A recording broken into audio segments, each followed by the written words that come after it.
প্ৰিয় দৰ্শকসকল সালাম নমস্কাৰ গ্ৰহণ কৰিব। আজি মই লৈ আহিছো আপোনালোকৰ বাবে আন এটা নতুন ভিডিঅ' আৰু এই ভিডিঅ'ত মই দেখুৱাবলৈ যত্ন কৰিম যে কেনেকৈ আপোনালোকে এটা আইডি বা এটা মোবাইলৰ জৰিয়তে এটা আইডি ক্ৰিয়েট কৰি এই আইডি বা এই মোবাইল নম্বৰৰ পৰা আপুনি পৰিয়ালৰ সকলোবোৰ সদস্যৰ আধাৰ কাৰ্ডৰ সৈতে ভোটাৰ আইডি লিংক কৰিব পাৰিব। ইয়াৰ বাবে আমি প্ৰথমতে NBSP পৰ্টেলৰ লৈ গুচি আহিলো।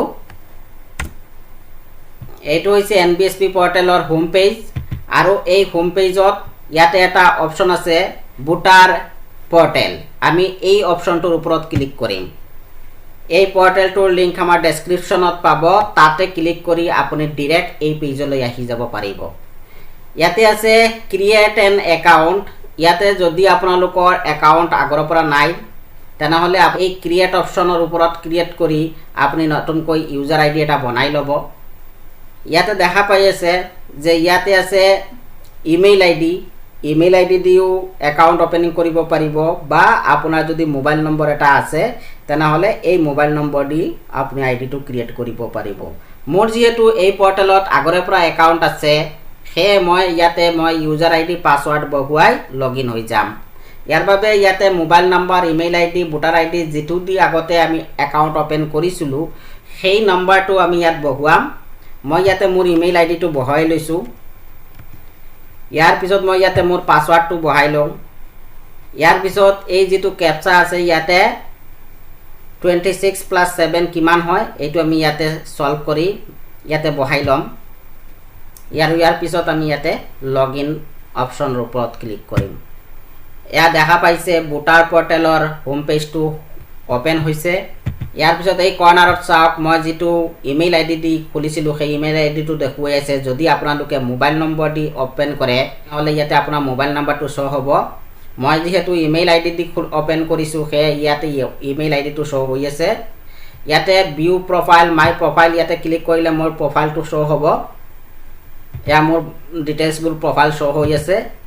এইটো হ'ল মোৰ নিজৰ একাউণ্ট, কিন্তু মোৰ যেহেতু আধাৰ কাৰ্ডৰ লগত অলৰেডি লিংক কৰিছোঁ, কিন্তু মই মোৰ পৰিয়ালৰ বেলেগ এজন সদস্যৰ আধাৰ কাৰ্ডৰ সৈতে লিংক কৰিব বিচাৰিছোঁ।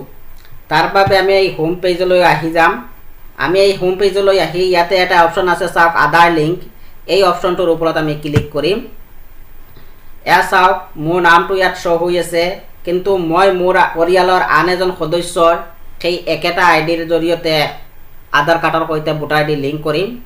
ইয়াৰ বাবে আমি প্ৰথমতে লেটছ ষ্টাৰ্ট এই বটনটোৰ ওপৰত ক্লিক কৰিম। ইয়াৰ পিছত এই পেজটো ওপেন হ'ব। পিছত আছে do you already have voter ID number? Yes, I have voter ID number. মানে আমাৰ পৰিয়ালৰ যিজন সদস্যৰ আমি ভোটাৰ আইডিৰ সৈতে আধাৰ কাৰ্ডৰ লিংক কৰিব বিচাৰোঁ তেখেতৰ ভোটাৰ আইডি আছে, সেয়ে আমি ইয়াতে আই হেভ ভোটাৰ আইডি নাম্বাৰ এই অপচনটোৰ ওপৰত ক্লিক কৰিম। তেখেতৰ ভোটাৰ আইডি নাম্বাৰটো আমি ইয়াত এণ্ট্ৰি কৰি ল'ম আৰু ইয়াৰ পিছত ফেটছ ডিটেইলছৰ ওপৰত ক্লিক কৰিম। ইয়াতে চাওক অপচনত লিখা আছে we have found this record for your voter ID number. তাৰমানে এই যিটো ভোটাৰ আইডি নাম্বাৰ আমি এণ্ট্ৰি কৰিছোঁ তাৰ ডাটাটো পাইছে। গতিকে আমি এতিয়া প্ৰচিড, এই যিটো প্ৰচিড বটন আছে এই প্ৰচিড বটনৰ ওপৰত আমি ক্লিক কৰিম।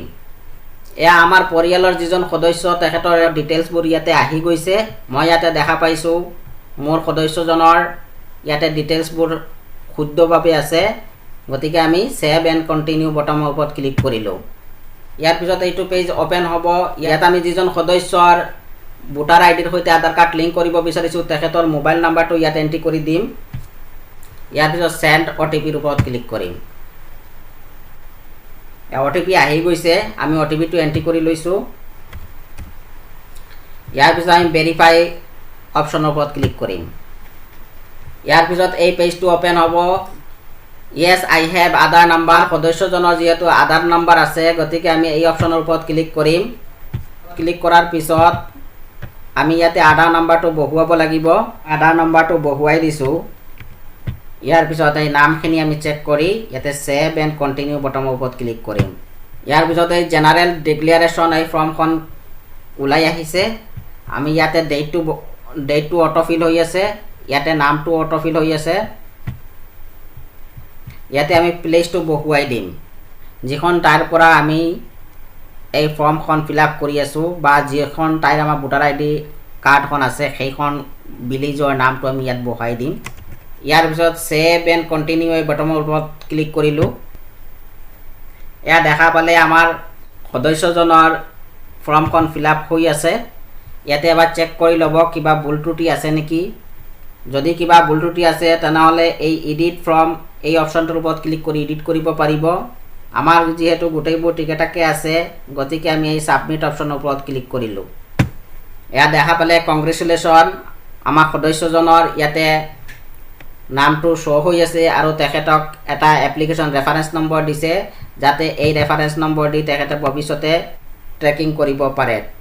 ইয়াৰ পিছত আমি আকৌ যদি পৰিয়ালৰ বেলেগ আন এজন সদস্যৰ ভোটাৰ আই ডিৰ সৈতে লিংক কৰিব বিচাৰিছোঁ আধাৰ কাৰ্ডৰ, তেনেহ'লে আমি আকৌ এই হোম পেজলৈ গুচি আহিম। আকৌ এই হোম পেজলৈ আহি আমি দ্বিতীয়জন যদি সদস্যৰ আধাৰ কাৰ্ডৰ লগত লিংক কৰিব বিচাৰিছোঁ তেনেহ'লে আকৌ এই আধাৰ লিংক অপশ্যনৰ ওপৰত ক্লিক কৰিম। ইয়াতে মোৰ ইউজাৰ আই ডিটো শ্ব' হৈ আছে। আমি ইয়াত লেটছ ষ্টাৰ্টৰ বটনৰ ওপৰত ক্লিক কৰিম। ইয়াত yes I have voter I D number এই অপশ্যনৰ ওপৰত ক্লিক কৰিম। ছেইম আগৰ প্ৰচেছত আমি এইখিনি প্ৰচেছ কৰি যাম।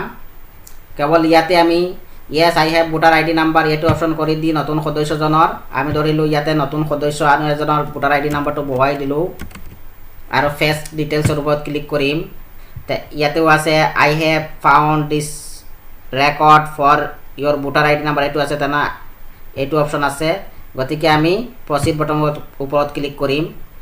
ইয়াতে সেই সদস্যজনৰ ডিটেইলছ আহি গৈছে।